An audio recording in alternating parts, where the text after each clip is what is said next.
बहुत समय पहले की बात है। राजपुर की पहाड़ियों में बसे एक छोटे से गांव मंगलपुर में रामलाल अपनी पत्नी गीता, बेटी मुन्नी और बूढ़ी माँ कमला के साथ रहता था। उसके पास एक खेत था जिसमें वह खेती करके अपने परिवार का गुजर बसर किया करता था। उस खेत के उपजे अनाज से रामलाल के परिवार का साल भर तक का गुजारा आसानी से हो जाता था।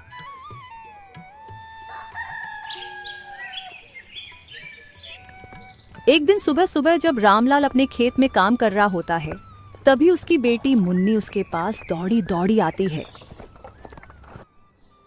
पापा पापा, जल्दी घर चलो, दादी की तबीयत बहुत खराब हो गई है।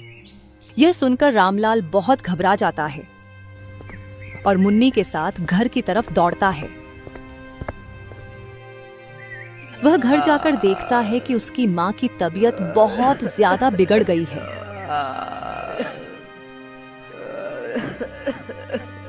अपनी माँ की ऐसी हालत देखकर रामलाल बहुत घबरा गया और जल्दी जल्दी उसे अस्पताल लेकर जाता है।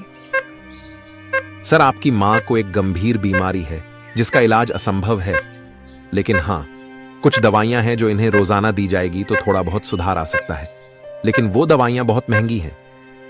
डॉक्टर की यह बातें सुनकर रामलाल बहुत चिंतित हो जाता है, क्योंकि उसके पास उतने पैसे नहीं थे जिससे कि वह उन दवाइयों को खरीद सके।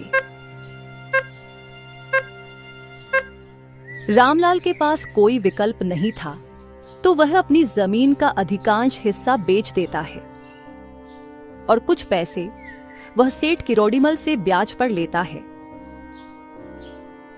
कमला के महंगे इलाज और महंगी दवाइयां होने के कारण रामलाल की लगभग सारी जमीन धीरे धीरे करके बिक गई थी और अब रामलाल के पास खेती करने के लिए जमीन का एक छोटा सा टुकड़ा बचा था। अब रामलाल के हालात पहले से भी दयनीय हो गए थे। अब उससे अपने परिवार का गुजारा चलाना भी बड़ा मुश्किल हो रहा था।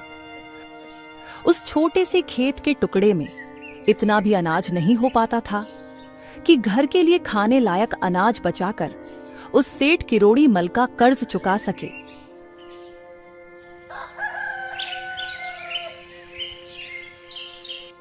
एक दिन सेठ रामलाल को अपने पास बुलाता है और कहता है, अरे ओ रामलाल, कर्ज लिए हुए तुम्हें बहुत दिन हो चुके हैं, वापस कब चुकाएगा? सेठ जी, आपको तो मेरी हालत के बारे में पता ही है। अरे तेरा तो ये रोज का रोना धोना है।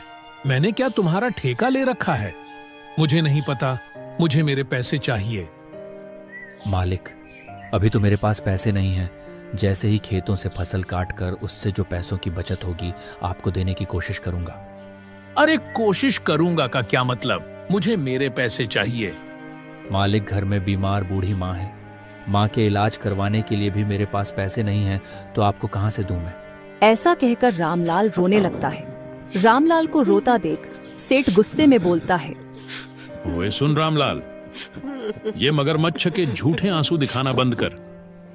अरे बहुत देखे मैंने तेरे जैसे, पहले तो मुंह उठा के पैसा मांगने आ जाते हैं और जब वापस देने की बारी आती है तब रोने का दिखावा करते हैं। अब मेरी बात को ध्यान से सुन।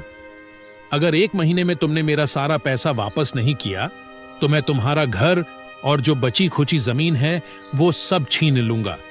थोड़ा रहम करो मालिक, अगर आप हमारा घर ले लोगे तो हम कहाँ रहेंगे? एक घर ही तो है हमारे पास, जिसमें मेरी बीमार बूढ़ी माँ और एक छोटी बेटी है। सर्दियाँ शुरू होने वाली हैं। अगर घर ही हमारे पास नहीं रहेगा तो मैं उन्हें लेकर कहाँ जाऊंगा? आप ही तो हमारे अन्नदाता हो मालिक। नहीं मालिक, ऐसा मत कीजिएगा। ऐसा कहकर रामलाल सेठ किरोड़ीमल के चरणों में गिर जाता है। रहम करो मालिक, थोड़ा रहम करो। सुन रामलाल, अब तू मेरा ज्यादा दिमाग खराब मत कर। जिस दिन सारे पैसे दे देगा उस दिन बात करना मुझसे। चल निकल अब यहाँ से। इतना कहकर सेठ किरोड़ीमल रामलाल को धक्का मारकर उसे अपने घर से बाहर कर देता है। बेचारा रामलाल बिना कुछ बोले दुखी मन से वहां से चला जाता है। उसका मन अंदर से बहुत डर गया था। वह सोच रहा था कि अगर सेठ उसकी जमीन और घर ले लेगा तो सर्दियों में वह अपनी बूढ़ी बीमार माँ, पत्नी और छोटी बेटी को लेकर कहाँ जाएगा। यह सोचते सोचते रामलाल घर पहुंच जाता है। उसकी पत्नी और बेटी घर के आंगन में बैठे उसका इंतजार कर रहे थे। अपनी बेटी को अपनी तरफ आता देखकर रामलाल अपनी आंखों से आंसू पोंछ लेता है। पापा पापा आ गए आप। माँ देखो ना, पिताजी घर आ गए। अरे मेरी प्यारी बच्ची, तुम यहाँ क्या कर रही हो? आज अपनी सहेली के पास खेलने नहीं गई क्या? बस पापा जा ही रही हूँ, आपको देखा तो रुक गई थी। पापा देखो ना, मेरे कपड़े कितने खराब हो गए हैं और अब तो सर्दियाँ भी आने वाली है। आप इस बार सर्दियों में मेरे लिए अच्छे से कपड़े ले आना। मुन्नी की यह बातें सुनकर रामलाल डबडबाई आंखों से उसकी तरफ देखते हुए कहता है, हाँ मेरी बच्ची, तुम फिक्र मत करो। इस साल सर्दियों में मैं तुम्हारे लिए बहुत अच्छे अच्छे कपड़े लेकर आऊंगा। गीता अपने पति रामलाल को अपनी आंखों से आंसू पूंछते हुए देख लेती है और वह समझ जाती है कि पक्का सेठ नहीं माना है। वह मुन्नी को वहां से जाने को कहती है। अरे मुन्नी, देखो पापा अभी थक कर आए हैं, जाओ अपनी सहेलियों के साथ खेलो। वो कब से तुम्हें बुला रहे हैं बेटा। ठीक है पापा, मैं खेल कर आती हूँ थोड़ी देर में। मुन्नी के वहां से जाते ही गीता अपने पति से पूछती है, अजी क्या हुआ, अब बहुत परेशान दिख रहे हो। कुछ नहीं भाग्यवान, वह सेठ किरोड़ीमल कर्ज के पैसे मांग रहा था। बोल रहा था कि अगर 1 महीने में हमने उसे पैसे नहीं दिए तो वह हमसे हमारा घर और जमीन छीन लेगा। और गीता देखो, सर्दियां भी आने ही वाली है। अगर सेठ हमसे हमारा घर और जमीन छीन लेगा तो हम इन सर्दियों में कहाँ जाएंगे। ऐसा कहते कहते रामलाल की आंखों में आंसू आ जाते हैं। अपने पति की आंखों में आंसू देखकर गीता रामलाल की पीठ थपथपाते हुए कहती है, अजी आप चिंता मत करो, सब ठीक हो जाएगा। आज तक हमने किसी का बुरा नहीं चाहा, तो भगवान हम पर इतना निर्दयी कैसे हो सकता है। देखना, कोई ना कोई तो हल निकल ही जाएगा। रामलाल और उसकी पत्नी की सब बातें अंदर चारपाई पर लेटी उसकी बीमार माँ सुन लेती है और वह रामलाल को अंदर बुलाती है। रामलाल, ओ बेटा रामलाल, जरा इधर तो आ। अपनी माँ कमला की आवाज सुनकर रामलाल उसके पास जाता है। क्या हुआ माँ? यहाँ आ बेटा, मेरे पास बैठ। रामलाल अपनी माँ कमला के पास बैठ जाता है। तू मेरी चिंता मत कर बेटा, अब तो मैं बहुत बूढ़ी हो चुकी हूँ। मेरा तो समय आ गया है। पता नहीं कब भगवान का बुलावा आ जाए और मुझे जाना पड़ जाए। अरे माँ, ऐसी बातें क्यों बोल रही हो? बेटा, मैंने तेरी और बहू की सारी बातें सुन ली थी। मैं तो बस इतना कह रही थी कि तू अब मेरी दवाइयों पर जो खर्च करता है ना बेटा, अब वह मत कर। तू अपना कर्ज उतार और अपना यह घर और जमीन बचा। ले देकर अब ये थोड़ी सी जमीन और यह घर ही तो बचा है तुम्हारे पास। अगर यह सब भी तुम्हारे हाथ से चला गया तो आगे क्या होगा तुम लोगों का। रामलाल चुपचाप सिर झुकाए अपनी माँ की बातें सुन रहा था। माँ, तू ऐसा क्यों बोल रही है? अभी मेरे पास 1 महीने का समय है ना, तू देखना मैं सब ठीक कर दूंगा। चल माँ, अब तू ज्यादा बात मत कर, सो जा, वरना तुम्हारी तबीयत खराब हो जाएगी। और हाँ, किसी चीज की जरूरत हो तो बुला लेना मुझे। ऐसा कहकर रामलाल भी सोने चला जाता है।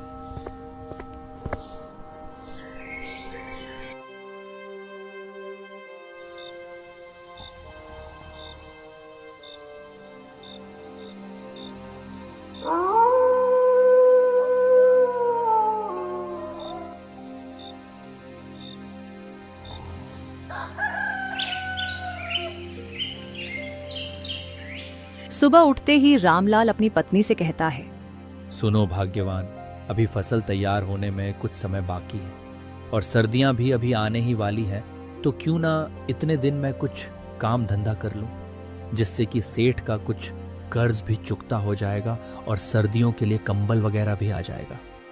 ठीक है जी, मैं भी यही बोलने वाली थी आपको कि कुछ काम धंधा कीजिए। घर की मरम्मत भी करवानी है।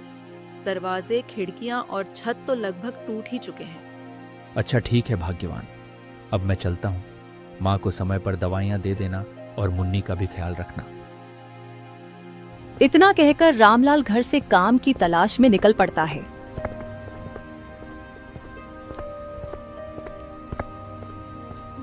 रामलाल पूरे मंगलपुर गांव में काम का पता करता है। आखिरकार शाम होते होते रामलाल को सेठ मालचंद के यहाँ मजदूरी का काम मिल जाता है। भगवान का शुक्र है, कोई तो काम मिला। रामलाल आज थोड़ा खुश था क्योंकि काम मिलने से उसके मन में एक उम्मीद की किरण जग गई थी, जिससे कि अब वह अपने घर और जमीन को उस सेठ से बचा लेगा। शाम हो चुकी थी और ऐसा सोचते सोचते वह अपने घर पहुंच जाता है। अजी आ गए आप? कोई काम मिला क्या? हाँ भाग्यवान, गांव में वो सेठ मालचंद है ना, उसके यहाँ मजदूरी का काम मिला है। उन्होंने बोला है कि कल से काम पर आ जाना। अच्छा जी, सही है फिर तो। चलो अब आप खाना खा लो और आराम करो, बहुत थक गए होंगे।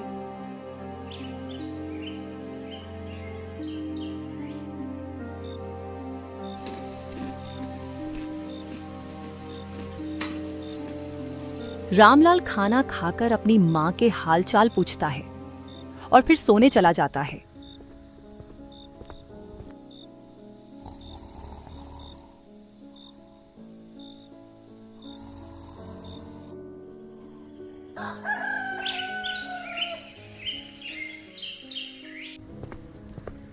अगले दिन वह सेठ मालचंद के यहाँ काम पर चला जाता है और दिन भर वहां पर मजदूरी का काम करता है।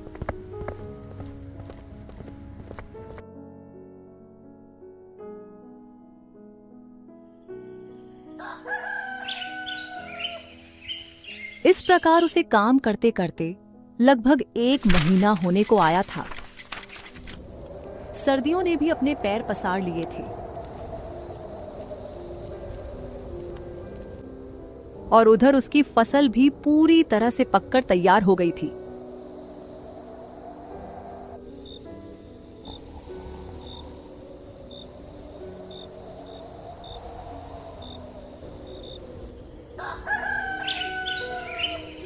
एक सुबह वह सेठ मालचंद के पास जाता है और कहता है, सेठ जी, महीना भी पूरा होने ही वाला है, आप थोड़ी मजदूरी दे देते तो अच्छा होता। घर के लिए राशन का सामान और सर्दियों के कपड़े खरीदने थे। अरे रामलाल, कम से कम पूरा महीना तो होने देते, तुम पहले ही पैसे मांगने आ गए। अभी मेरे पास पैसे नहीं हैं, जब पूरा महीना हो जाए तब लेने आना। सेठ जी कुछ कीजिए ना, घर में पैसों की बहुत ज़रूरत है।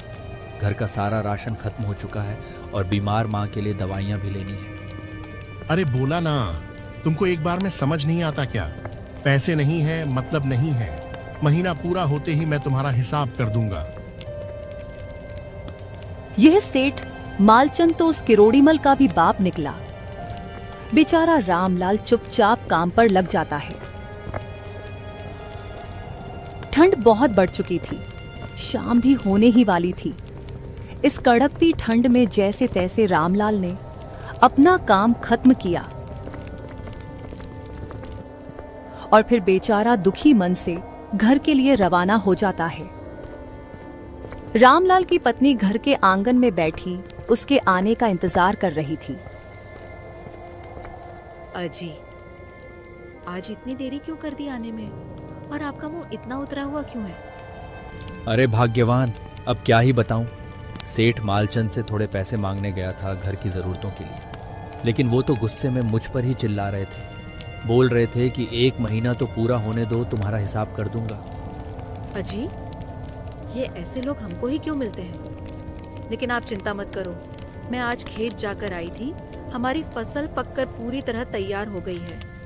कल आप काम पर मत जाना, हम फसल की कटाई करेंगे। अच्छा ठीक है भाग्यवान, लेकिन मजदूर को भी तो हक है ना, उसे पैसे समय पर मिलने चाहिए। किसी ने कहा है ना कि मजदूर का पसीना सूखने से पहले उसको उसकी मजदूरी मिल जानी चाहिए, लेकिन ये आजकल के सेठ लोग ये बात क्या ही समझेंगे। अजी आप ठीक कहते हो, लेकिन क्या कर सकते हैं? चलो रात होने वाली है, अब आप हाथ मुंह धो लो, खाना खाते हैं, फिर सुबह फसल की कटाई करने भी तो जाना है।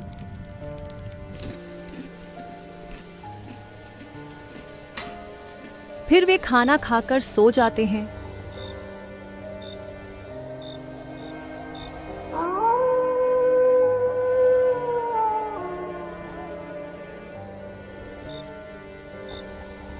रात के लगभग 2 बज रहे थे। अचानक मौसम बहुत खराब हो जाता है और जोर जोर से हवाएं चलने लगती हैं। फिर बहुत जोरों से बारिश शुरू हो जाती है।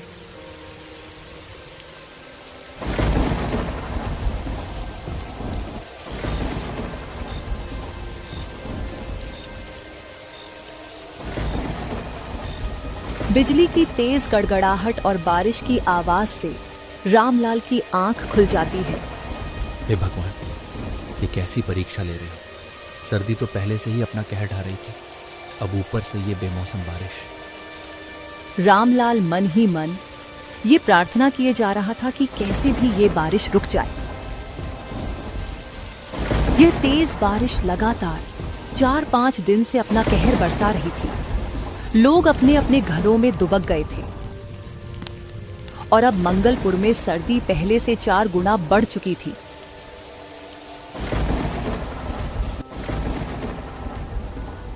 देख रही हो भाग्यवान, ये बारिश तो रुकने का नाम ही नहीं ले रही। हाँ जी, ऊपर वाला ही जाने ये कब रुकेगी। हमारी फसल का भी पता नहीं क्या हाल हो गया होगा। भगवान करे हमारी फसल सही सलामत हो। बारिश को कुछ कम होने दो भाग्यवान, फिर हम फसल देखने चलेंगे।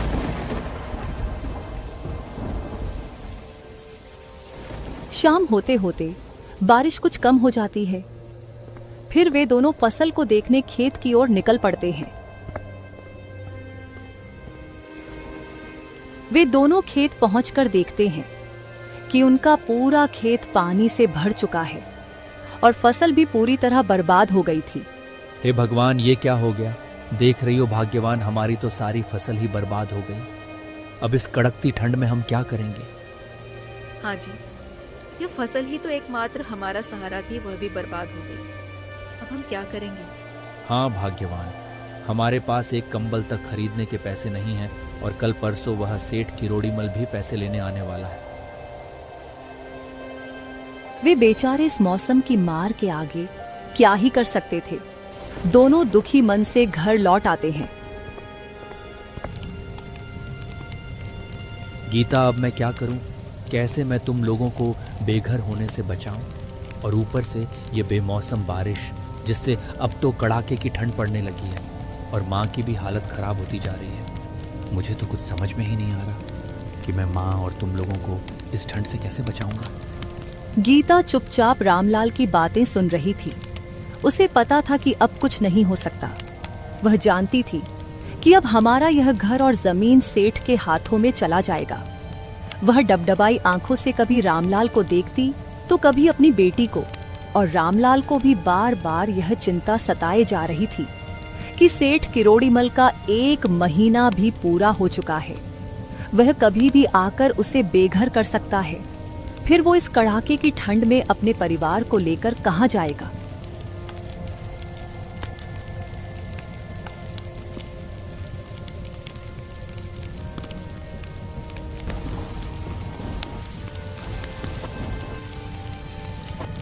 उस रात बेचारा रामलाल और उसकी पत्नी बिना खाना खाए ही सो जाते हैं।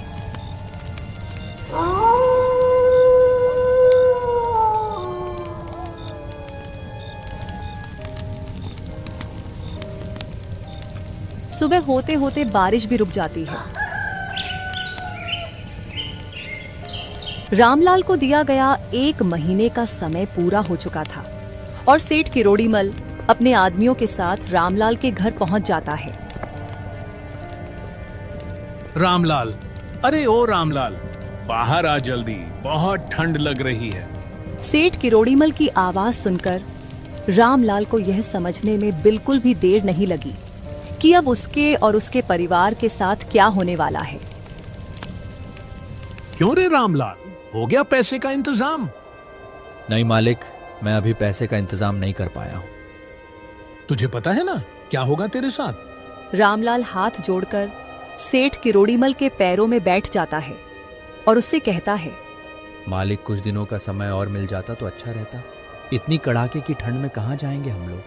कुछ तो तरस खाइए हम पर मालिक। सेठ किरोड़ीमल गुस्से से आग बबूला हो जाता है और रामलाल से कहता है, अरे बहुत समय दे दिया तुमको।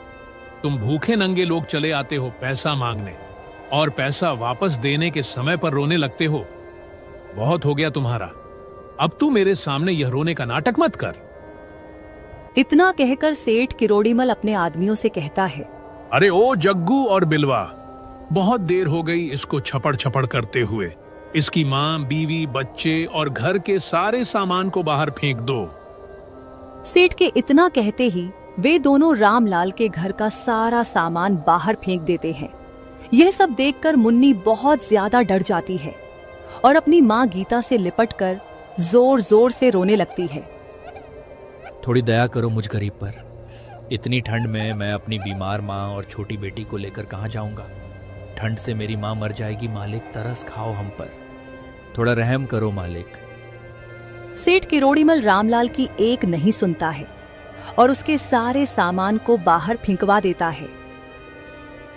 रामलाल और उसकी पत्नी गीता रोते रोते अपना सारा सामान जमा करने लगते हैं और उनकी बेटी मुन्नी अपनी दादी के पास खड़ी अपनी छोटी छोटी आंखों से अपनी माँ और पिताजी को रोते हुए देख रही थी। सेठ किरोड़ीमल उन बेचारों को बेघर कर देता है। रामलाल अपनी माँ, बेटी और पत्नी के साथ रोड के किनारे एक पेड़ के नीचे बैठ जाता है। जैसे जैसे रात होने लगती है वैसे वैसे ठंड भी बढ़ने लगती है और चारों ओर कोहरा भी छाने लगता है। ठंड से बचने के लिए उनके पास कंबल भी नहीं थे और जो थे वह भी इस हालत में नहीं थे कि उनसे ठंड से बचा जा सके। रामलाल की मां की तबीयत ज्यादा खराब होने लगी। वह बुरी तरह ठंड से कांपने लगी। रामलाल अपनी मां को ठंड से बचाने के लिए आग जलाता है। तब उसकी मां को थोड़ा आराम मिलता है। जैसे तैसे करके उन्होंने पूस के महीने की वह ठंडी रात गुजारी।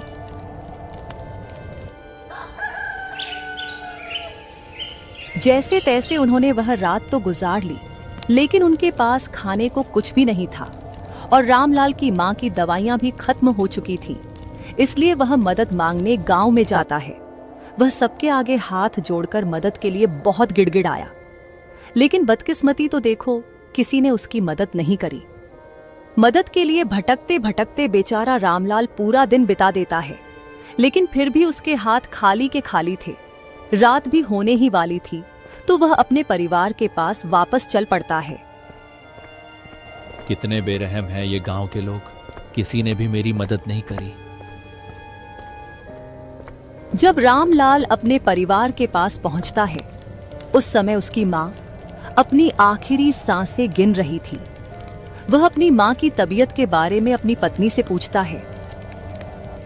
अब माँ की तबीयत कैसी है गीता? और पता है, आज मैंने पूरे गांव में बहुत लोगों से मदद मांगी, उनके सामने बहुत गिड़गिड़ाया, लेकिन किसी ने मेरी कोई मदद नहीं करी। वे दोनों आपस में बातें कर ही रहे थे कि तभी कमला ने अपनी आंखें हमेशा हमेशा के लिए मूंद ली। वह बेचारी इस बेरहम ठंड के थपेड़ों को नहीं सह पाई। रामलाल पर तो मानो दुखों का पहाड़ टूट पड़ा हो। उसकी आंखों के सामने उसकी मां ने दम तोड़ दिया और वह कुछ भी नहीं कर सका।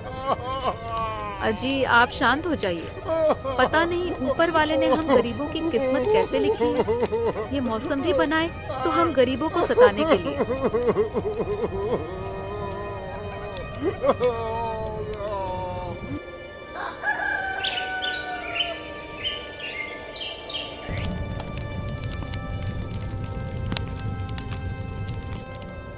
रामलाल की बेटी मुन्नी भी ठंड से बीमार रहने लगी थी। अपनी मां को रामलाल ने खो दिया था, पर वह अब अपनी बेटी को नहीं खोना चाहता था। उसने अपने मन में यह फैसला लिया कि वह अब अपनी बेटी को और तकलीफ नहीं होने देगा।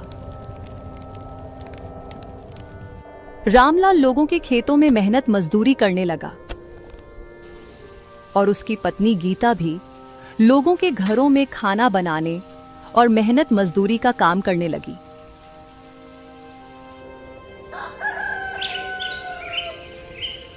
एक दिन रामलाल सेठ मालचंद के पास जाता है और उसे पूरी घटना के बारे में बताया, जिसे सुनकर सेठ को बहुत दुख हुआ।